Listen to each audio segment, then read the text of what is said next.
I know you've all seen the video where it's impossible to break in, except the guy who's going to shimmy it in the milk jug. We're going to try that too. Ted.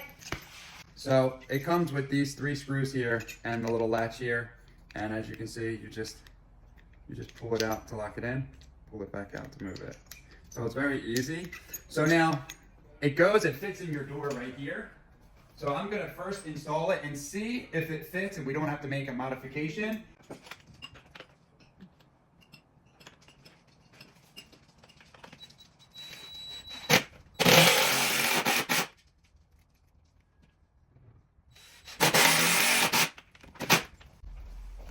Okay, now we'll see if this door will close.